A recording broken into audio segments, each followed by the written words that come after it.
সংসার জীবন ৯ বছর, ১০ বছরে পা দিলাম। কিন্তু মনে হইতেছে ১ সপ্তাহ ধরে আমার নতুন করে সংসার শুরু হইছে।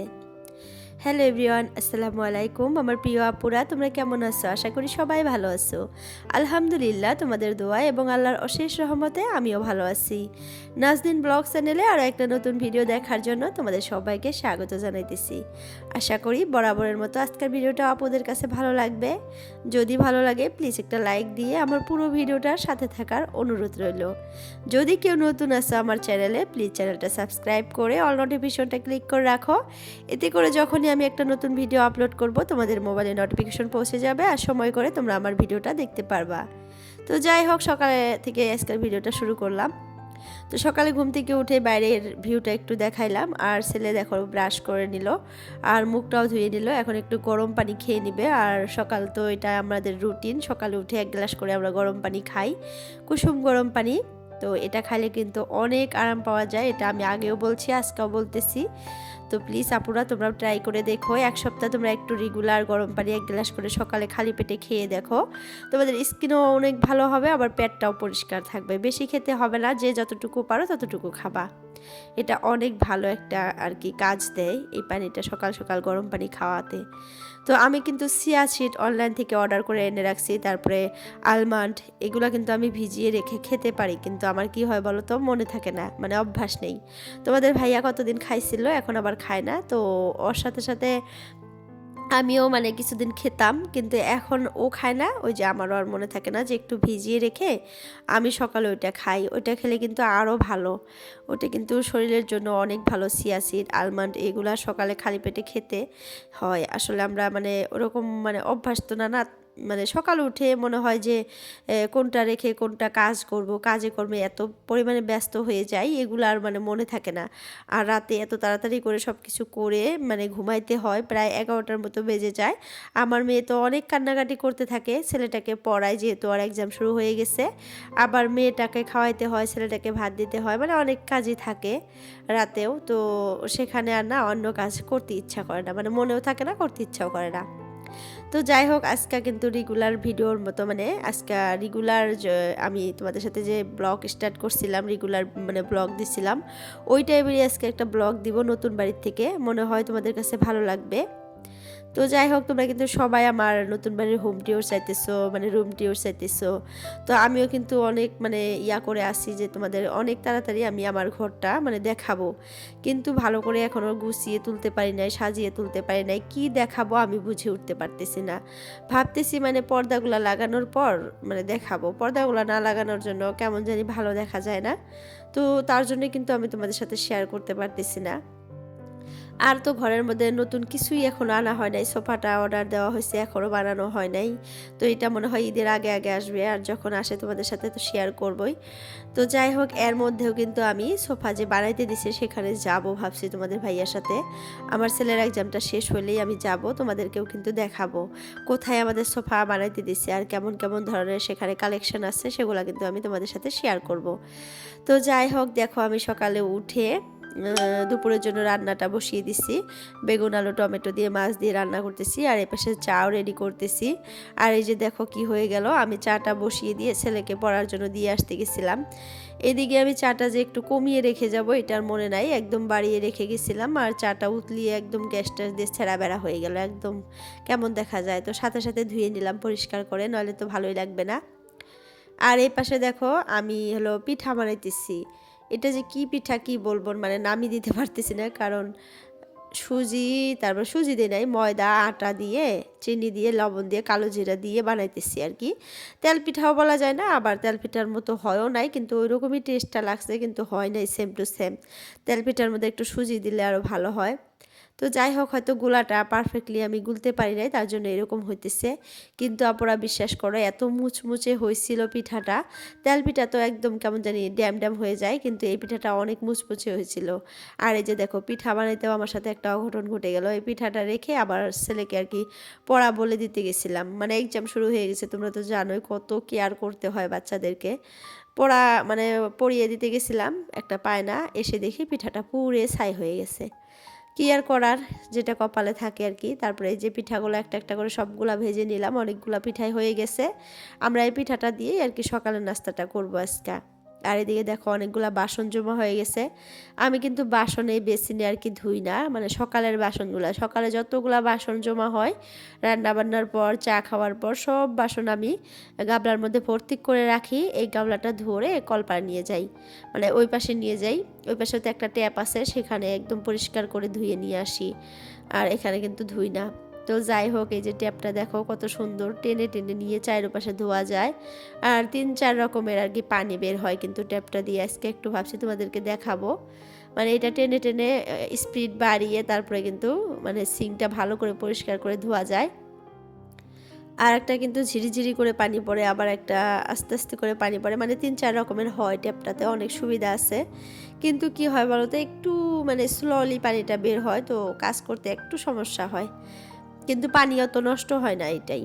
তো যাই হোক, দেখো রান্না বান্না শেষ, চা খাওয়ার জিনিসগুলো আমি রেডি করে নিছি। এখন ঘরটা সুন্দর মতো, কিচেনটা ভালো করে পরিষ্কার করে নেই। আর আমার এই কিচেনটা অনেক আপুদের কাছে ভালো লাগছে, অনেক আপুরাই পছন্দ করছে, অনেক আপুরা কমেন্টে বলতেছে যে আপু তোমার কিচেনটা কিন্তু অনেক ভালো লাগছে। আর এটা শুনে কিন্তু আমারও অনেক ভালো লাগে। তো যাই হোক, আমার নতুন বাড়িতে আসা নিয়ে কিন্তু অনেক আপুদের আর কি একটা ইয়া ছিল যে কোন দিন আমি নতুন বাড়িতে আসব, তারা দেখবে, মানে তাদের যেমন একটা আশা ছিল, স্বপ্ন ছিল, আমার সাথে সাথে আমারও কিন্তু অনেক আশা স্বপ্ন, আর আমার সাথে সাথে সেই আপুদেরও কিন্তু ছিল। তো ফাইনালি তো এসেই পড়ছি বাড়িতে। কিন্তু বাড়িতে আসলে কি হবে, আমি কিন্তু এখন পর্যন্ত সব কিছু গুছিয়ে তুলতে পারি নাই। যতটুকু পারি ততটুকু তো তোমাদের সাথে শেয়ার করি। তো তোমাদের ভাইয়া আর কি খিড়কির মানে রডগুলা যে হয় ওগুলা আনছে, পাইপগুলা, কিন্তু মানে পর্দাগুলা অনলাইনে অর্ডার করছি। আবার মানে দেখা যেতেছে তোমাদের ভাইয়া বলতেছে যে বাজার থেকে দেখে নিয়ে আসি কোনটা ভালো হয়। তো সেটা আনার পর যখন লাগাবো তখনই কিন্তু ঘরটা একটু ভালো লাগবে, কারণ এগুলা ঘরের মধ্যে পর্দা না থাকলে কিন্তু একদমই ভালো লাগে না, কেমন জানি লাগে। একদম গ্লাস যেহেতু বাইরে থেকে দেখা যায়, কেমন জানি লাগে। তো আমি যখন ফার্স্ট এই বাড়িতে আসছিলাম 2-3 দিন তো একদমই ভালো লাগে নাই, আমার মনটা একদম ছটফট ছটফট করছে, আর অস্থির অস্থির ভাব লাগছে, কেমন জানি লাগছে, মনে হয় কোথায় জানি আসছি, চিনি না জানি না এরকম লাগছে। আর কোথায় কোন জিনিসটা রাখছি, কোথা থেকে কি বের করব, কোন কাজটা আগে করব, কোন কাজটা পরে করব, মানে বুঝতেই পারি না। এই কাজকর্ম করতে করতে দেখা গেছে যে 12টা-1টা বেজে গেছে এরকম। কিন্তু আস্তে আস্তে করে সব কিছু আবার ঠিক হয়ে গেতেছে। এখন এখন প্রায় 1 সপ্তাহ 10 দিনই হয়ে গেল নতুন বাসায় আসা। তো আস্তে আস্তে করে সব কিছু মানে অভ্যাস হয়ে গেতেছে, কোন জায়গায় কোন জিনিসটা রাখছি ভালো মতো মনে রাখতে পারতেছি। তারপরে কোন কাজটা আগে করতে হবে, মানে রুটিন মোতাবেক হয়ে যেতেছে লাহে লাহে করে আগের মতো। তো যাই হোক, সমস্যা নাই, সব কিছু আস্তে আস্তে ঠিক হয়ে যাবে এটা আমি ভাবছিলাম, আর সত্যি সেটাই হইতেছে। তো দেখো, আমি ওই ঘরটা পরিষ্কার করে তারপরে বেডরুমে এসে বিছানাটা সুন্দর মতো গুছিয়ে নিলাম। আর দেখো, এই যে ড্রেসিং টেবিলটা যে আছে, ড্রেসিং টেবিলটা না একটা আপু আমাকে বলছে কমেন্টে যে গডরেজের এই পাশে রাখলে দেখতে ভালো লাগবে। তো ঠিকই বলছো আপু, তোমার কমেন্টটা আমি পড়ছি। আসলে এই টেবিলটা মানে ড্রেসিং টেবিলটা গডরেজের এই পাশে রাখলে ভালো লাগবে, কিন্তু এই জায়গাটা যে আবার ফাঁকা হয়ে যাবে, জায়গাটাতে আমি কি রাখবো আমি বুঝতেছি না। তো যার জন্যই কিন্তু ওই জায়গাটা মানে ওইখানেই রাখলাম, মানে টেবিলটা ওইখানেই রাখছি, ড্রেসিং টেবিলটা, আর ওই জায়গাটা মানে ওইভাবে রাখলাম। তো দেখা যাক ভবিষ্যতে ওই জায়গাটাতে একটা ফুলের টিয়া লাগিয়ে তারপরে এই টেবিলটা এই পাশে আনবো ভাবছি, মানে ড্রেসিং টেবিলটা। মানে আস্তে আস্তে করে সব কিছু গুছাবো, একবারে তো হয় না। তো ওটা ওইখানে রাখা হয়েছে ফার্স্টেই, তো ওইখানেই এখন ভালো লাগে আর কি, মনে হয় ওইখান থেকে সরাইলে জায়গাটা একদম খোলা খোলা হয়ে যাবে, তার জন্য আর সরাইতেছি না। আর যখন পর্দা লাগাবো তখন তাও দেখতে পারবো, যদি পর্দা লাগানোর পর একটু সরানো যায় সরাবো, মানে এই পাশেই আনবো ড্রেসিং টেবিলটা ভাবছি। আগে পর্দাটা লাগাই তারপরে। তো প্রথমে বলছিলাম না যে আমার 9 বছরের সংসার জীবন, আর 10 বছরে কিন্তু আমি মানে পা দিচ্ছি সংসার জীবনে। কিন্তু মনে হয় 1 সপ্তাহ 10 দিন ধরে আমার নতুন করে সংসার শুরু হয়ে গেছে। কিভাবে কি করব, মানে কেমন জানি এলোমেলো লাগছিল কয়দিন, তারপরে কিন্তু এখন আস্তে আস্তে ঠিক হইতেছে, মানে নতুন সংসার হয়ে গেছিল। মনে হয় কেউ নাই, মানে ওই বাড়িটাতে যে ছিলাম ওই বাড়িটাতে মনে হয়েছে তা ভালো লাগছে যে সবাই আছে। সংসারটা মনে হয় পাক্কা বুড়ির মতো করে মানে করতে স্টার্ট করছিলাম, এইরকম মানে হয়ে গেছিলো, মানে অভ্যাস হয়ে গেছিলো কিভাবে কি করব সব কিছু একটা ইয়ে হয়ে গেছিলো, স্যাটিসফ্যাকশন হয়ে গেছিলাম আমি ওই বাড়িটাতে। তো এখন এই বাড়িতে আসার পর মানে মনে হয় যে নতুন একটা সংসার আবার শুরু হয়েছে। আসলে কিন্তু সত্যি নতুন বাড়ি, নতুন সংসার সব কিছু নতুন, কিন্তু কাছে ওইরকম মানুষ নাই যে শিখিয়ে দিবে, বুঝিয়ে দিবে যে এটা এইভাবে করো, ওইটা ওইভাবে করতে হবে। কিন্তু সব কিছুই একা একাই হ্যান্ডেল করতে হইতেছে আমার, যে কোনটা কিভাবে করব, কোনটা কি কেমন করে করলে ভালো হবে। তো নতুন বাড়ি যেহেতু সবাই কিন্তু বলে যে গাছ লাগাও, গাছ লাগাও, কিন্তু আমি কোথায় কি লাগাবো মানে বুঝি না, বুঝতেই পারতেছি না। আর সংসারে সব কাজকর্ম করতে করতে দেখা যায় 12টা 1টা বেজে যায়। যেহেতু আমার একটা ছোট্ট মেয়ে আছে, ওকে মানে এত পরিমাণে টেক কেয়ার করতে হয়, এত পরিমাণে দেখে রাখতে হয়, এত কান্নাকাটি করে, এত মানে এখন ডিস্টার্ব করে আমাকে। হয়তো আপুরা আমার কাজে কর্মে দেখতেই পারো, ও কিন্তু আমার পিছন পিছন ঘুরতেই থাকে। তো ওইরকম পিছন পিছন ঘুরলে ওকে নিয়ে কীভাবে আমি সব কাজ করব আমি তো মানে ভাবতেই পারি না আর বুঝতেই পারি না। তো ওকে নিয়ে নিয়ে কিন্তু আমি যে কাজগুলো করি ওকে নিয়ে নিয়ে করি। আর যতটুকু টাইম ঘরের কাজ করি ওকে মোবাইলটা দিয়ে দেই, দিয়ে তারপরে আমি ঘরের কাজগুলো করি। তা না হলে একটা কাজও আমাকে করতে দেয় না, পিছন পিছন ছুটতে থাকে, কান্নাকাটি করতেই থাকে এরকম। আসলে ছোট বাচ্চা থাকলে মনের মতো করে কিন্তু সব কাজ গুছিয়ে করা যায় না, এটা কিন্তু আসলে সত্যি কথা।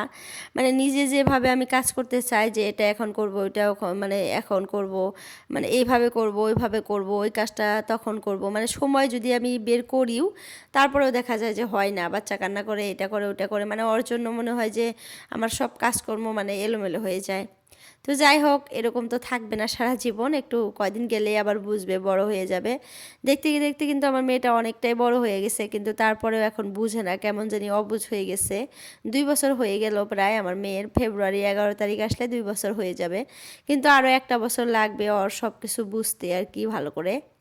তো আরও একটা বছর আমাকে একটু কষ্ট করে চলতে হবে, কিছুই করার নাই, একার সংসার, তাই একটু কষ্ট হয়। তো কয়দিন গেলে ঠিক হয়ে যাবে সব কিছু। তো দেখো আমাদের বারান্দায় কিন্তু টাইলস লাগানো হয় নাই, তো ভাবছিলাম একটা মানে একটা আমাদের ভবিষ্যৎ পরিকল্পনা ছিল যে এই পাশে যখন রুম বাড়াবো তখন এগুলো ভেঙে দিলে আবার মানে টাইলসগুলো নষ্ট হয়ে যাবে। কিন্তু তোমাদের ভাইয়া এখন আবার বলতেছে যে টাইলস না লাগানোর জন্য কেমন জানি ভালো লাগে না, যতদিনই এখন থাকি টাইলসগুলো লাগাইলেই ভালো লাগবে। তো যার জন্য বলতেছে যে নতুন করে এখন টাইলস লাগাবে ওই জায়গাটাতে। তো ঘরের কাজকর্ম টুকটাক করে ঘরটার ঝাড়ু দিয়ে নিলাম, মুছবো একটু পরে, তার আগে মেয়েকে চাটা খাওয়িয়ে নেই, মানে নাস্তাটা করিয়ে দেয়। তো এখানে দেখো কত সুন্দর রোদ আসে। তো এই রুমটাতে কিন্তু আমার ওয়াশিং মেশিন, তারপরে ইনভার্টার সব কিছু রাখার একটা বেসিন আছে। তো আজকের জন্য ভিডিওটা পুরো এতটুকুই রাখলাম। তো সবার সুস্বাস্থ্য কামনা করে আজকের জন্য বিদায় নিলাম। বাই বাই, আল্লাহ হাফিজ, সবাই সুস্থ থেকো, ভালো থেকো।